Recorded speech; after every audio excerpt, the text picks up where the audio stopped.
guys, welcome back with Nadine. Ternyata banyak banget ya yang tertarik sama vlog atau kontrol behel aku. Jadi aku sekarang bakal jawab pertanyaan-pertanyaan yang ada di kolom komentar yang mungkin kelewat sama aku dan belum kejawab. Jadi kita jawab aja sekarang. Ini aku sambil buka YouTube aku dan aku cek video-videonya di komen-komennya ya. Yang pertama, aku udah bandingin video pas awal pasang dan sekarang. Muka kakak beneran berubah banget. Pipi jadi lebih tirus, garis rahang jadi lebih tegas. Oke, kita lihat sekarang. Pipi lebih tirus, ya. Rahang lebih tegas, ya. Jadi karena emang aku tuh tadinya, aku tuh nggak nyadar bahwa dulu tuh aku kayaknya cabi ya. Sebenarnya nggak cabi-cabi banget, cuma ada lah pipinya. Itu kita lihat di video aku lihat. Nih, ini adalah video pertama aku yang pasang behel. Nih, kalian lihat. Oke, kita cepetin dulu. Nih, aku tuh kayak gini. Ada pipinya kan, terus kayak rahangnya juga ada. Cuma kayak pipi aku lebih bulat loh. Sekarang tuh aku bener-bener kayak lonjong banget mukanya, tirus gitu loh. Tuh, ini gigi aku dulu. Kayak gini. Tuh, pipi aku tuh kayak masih gini. Gitu. Sedangkan aku kayak panjang gini. Which is aku tadinya tidak sadar bahwa mukaku agak bulat. Sekarang ya emang beda banget sih. Kayak nih, kita lihat.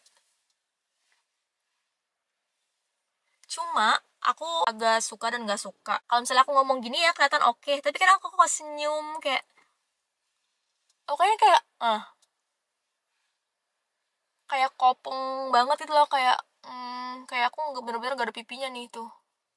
Aku nggak suka sih, aku pengen naikin berat badan juga. Terus kayak kalau misalnya pasang behel tuh berat badan jadi turun gak sih? Pas awal iya, itu karena susah makan ya. Kita kan makan apa aja tuh susah, nggak bisa masuk, jadi ya otomatis jadinya beratnya turun. Cuma setelah lama gitu kita udah mulai bisa makan, itu kita menurut aku beratnya nggak turun-turun banget sih. Beratku udah balik lagi naik gitu, cuma pipi tetap hilang. Tirusnya bakalan tetap kayak gini tuh, tirus banget. Padahal ini aku nggak ada gigi yang dicabut loh ya. Nih, gigi aku ngasih sama kayak sebelum aku pakai behel. Cuma ya itu pipi aku nggak ada. Aku jadi kayak kelihatan kurus sakit gitu. Aku nggak suka. Aku pengen semoga nanti kalau misalnya lepas behel aku bisa lebih ada pipinya gitu ya. Kak, TMJ-nya kabarnya gimana sekarang? Masih ada apa sudah hilang? Oke, TMJ ini lumayan banyak dibahas, banyak ditanya ya di kolom komentar aku. TMJ itu apa sih? Ini TMJ tuh kayak kalau kita buka mulut kayak sini. Pokoknya ada yang nonjol gitu. Ini dulu aku lebih parah lagi, bener-bener kayak kalau buka mulut langsung cetak gitu, kelihatan kayak twing gitu. Itu namanya TMJ, kayak gangguan sendi rahang kita di sini. Masih ada apa enggak? Masih. Jadi kayak masih ada kalau misalnya aku pegang gini ya. Lihat kerasa gitu loh, di sini kayak lebih timbul dibanding sini. Jadi kayak rahangku geser ke sini gitu. Ada, cuma dia udah much better dibanding yang sebelumnya. Dulu tuh aku parah banget, bener-bener visible banget. Sekarang kan udah gak terlalu visible ya. Memang kalau misalnya kita di behel ini ya, aku kan berkurang, cuma nggak bisa hilang. Kata dokter aku juga gitu, cuma bisa dikurangi dan dibiasakan. Kita tuh nggak buka mulut. Jadi waktu awal-awal aku behel dengan aku ngomong kayak aku punya TMJ gitu, aku tuh sering beberapa kali kayak di reposisi gitu rahangnya. Jadi kan rahang aku tuh hitungnya tuh miring, kayak geser gitu posisinya karena TMJ itu.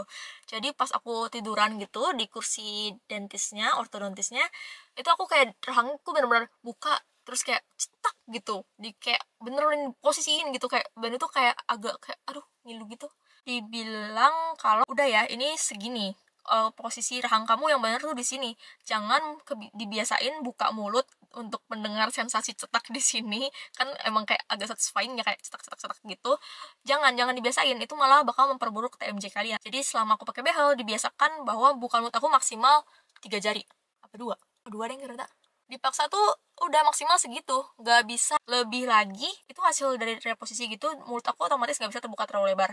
Tapi kalau misalnya aku nguap itu masih bisa kebuka dan itu kerasa ada cetaknya gitu, jadi nggak bisa hilang. Kalau misalkan mau hilang emang harus di terapi gitu, di selain ortodontis, bukan ortodontis apa, aku nggak tahu spesialisnya apa. Pokoknya ada terapinya untuk ngilangin TMJ. Mini screw bayar lagi nggak? Bayar. Mini screw itu 3 juta buat satu pasang, jadi 3 juta. Halo kak, share dong apa aja yang harus aku tanyain waktu mau pasang mini screw, soalnya aku mau pasang buat gamis aku, cuma masih ragu hasilnya maksimal atau enggak. Oke, yang harus ditanyain buat pasang mini screw tentu saja harganya ya, karena di beda dokter beda harga. Aku 1,5 juta itu buat satu. Tuh harganya berapa, terus dipakainya gimana, di posisi mana pasangnya, terus apakah mini screw itu nanti kalau misalnya kurang kayak belum maksimal harus nambah mini screw lagi apa enggak, atau atau mini screw yang udah dipasang itu bisa direposisi, digunakan lagi di posisi lain. Karena aku pertama ini mini screw-nya di mana ya? Di sini kalau nggak salah.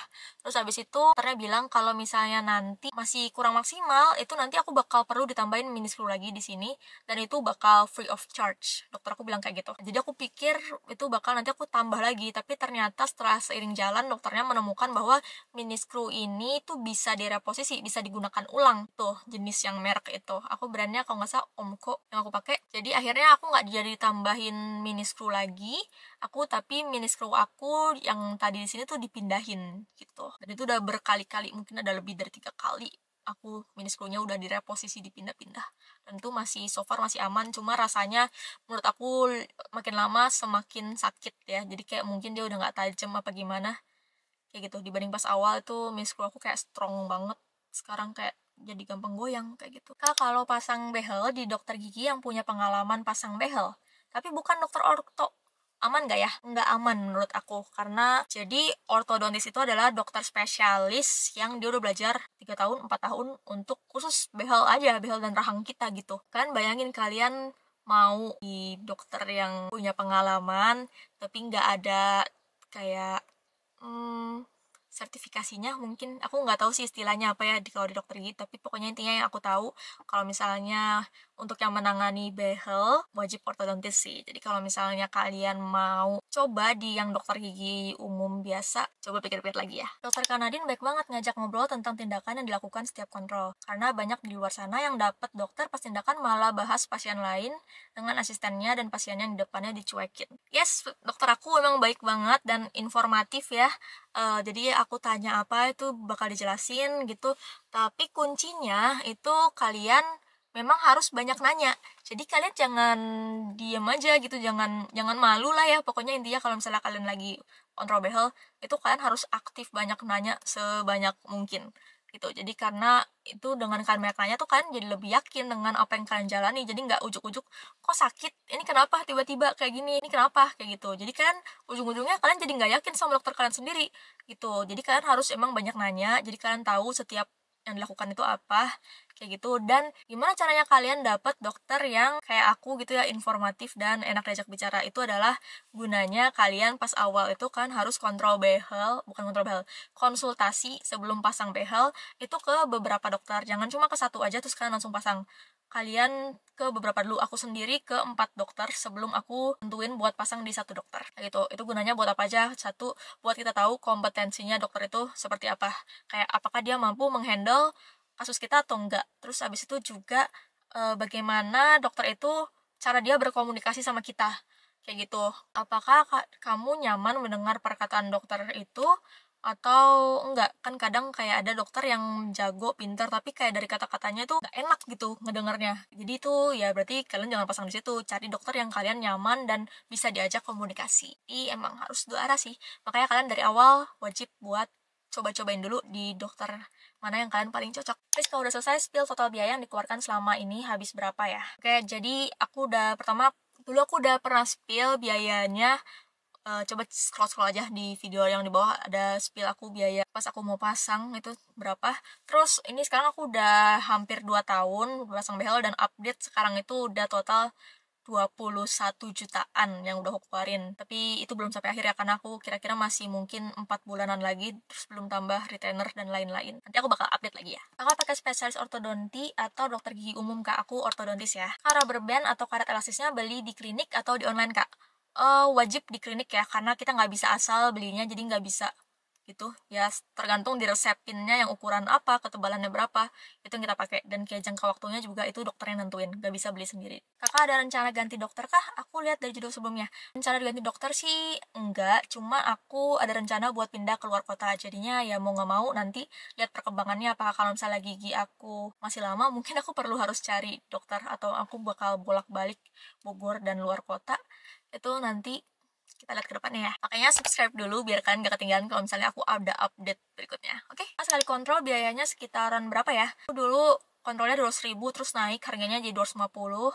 Terus abis itu sekarang, dulu aku kalau kayak pakai karet elastik itu gratis, sekarang jadi bayar 50.000 per bungkusnya, kadang satu kadang dua, jadi kisaran sekarang 250 sampai 350 gitu. Pakai kamera apa? Aku pakai kamera Sony ZV-1 ya, yang ini yang lagi aku pakai sekarang. Sebelumnya aku pakai ini iPhone SE 2020, sekarang aku pakai Sony ZV-1. Kalau kalian mau lihat reviewnya, aku udah bikin lengkap, coba cek di sini. Kakak ada cabut gigi apa enggak? Enggak, aku enggak ada cabut gigi sebelum pasang behel, cuma aku ada dulu, ini udah pernah dicabut satu, sama sini ada satu juga dicabut, jadi aku udah berkurang dua, tapi bukan pas mau pasang behel dicabutnya, karena bolong aja dicabut. Oh ya, sama aku juga pernah dicabut gigi geraham bungsu empat-empatnya, karena dia baring gitu, jadi udah hilang total gigi aku 6. Kenapa nggak dirapetin aja gigi yang bolongnya dengan behel? Jadi nggak semua gigi yang bolong itu bisa dirapetin dengan behel ya, jadi tergantung space-nya, tergantung kegunaannya, tergantung gigi lainnya juga kayak gimana. Aku punya dua kan bolong di sini ya, waktu aku mau pasang behel itu dua-duanya bolong, cuma yang ini dia nih kan, lihat bener-bener udah nggak ada space sama sekali, bener-bener udah rapet banget, kayak pakai gigi pun kita nggak bisa cari bolongnya. Sedangkan yang ini kelihatan kan masih bolong gede banget. Yang itu emang sengaja dirapetin karena space-nya dia udah lama banget dicabutnya, jadi emang lama-lama dia udah mulai merapet, tinggal space sedikit lagi, jadi ya udah dirapetin aja sekalian. Kalau yang ini nggak bisa dirapetin karena space-nya gede banget. Gede banget nih geraham kan soalnya. Gede banget, dan dia kalau misalnya dirapetin itu bingung gitu loh, mau gigi yang di depan kebelakangin atau yang belakang dikedepanin. Kalau yang belakang dikedepanin, akhirnya kan atasnya aku giginya masih ada ya, jadi tuh kayak ini kan tadinya gini, terus ini bolong di sini nih gitu kan. Kalau misalnya ditarik ke depan, yang atas tuh kemana gitu loh, bawahnya nggak ada gitu, nggak ada, jadinya nanti lama-lama gigi aku turun yang atas, jadi kayak kan nggak kegigit lama-lama turun gitu loh, jadi nggak bagus juga, nanti bikin bentuk muka aku tuh berubah kayak gitu. Solusinya adalah nanti ini yang bolong ini bakal diisi gigi palsu. Kayaknya udah segitu dulu, udah lumayan banyak yang aku jawab. Sebenarnya masih banyak sih yang belum aku kejawab di sini. Jadi kalau misalkan suka video yang kayak gini, selain aku kontrol behel, mungkin kalian juga suka aku ngejawab pertanyaan lewat video kayak gini, coba ya komen di bawah, taruh aja pertanyaan kalian yang mau aku jawab di kolom komentar di sini. Nanti aku bakal jawab dan bikin video Q&A-nya juga part 2.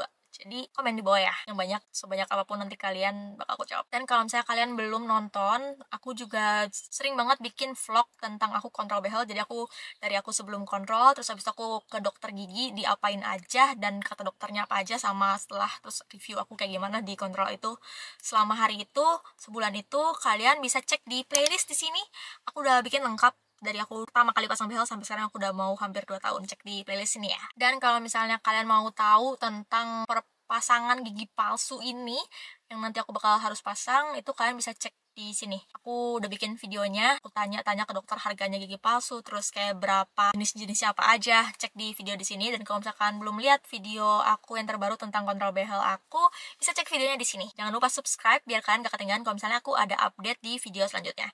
Thank you for watching and see you next time. Bye bye.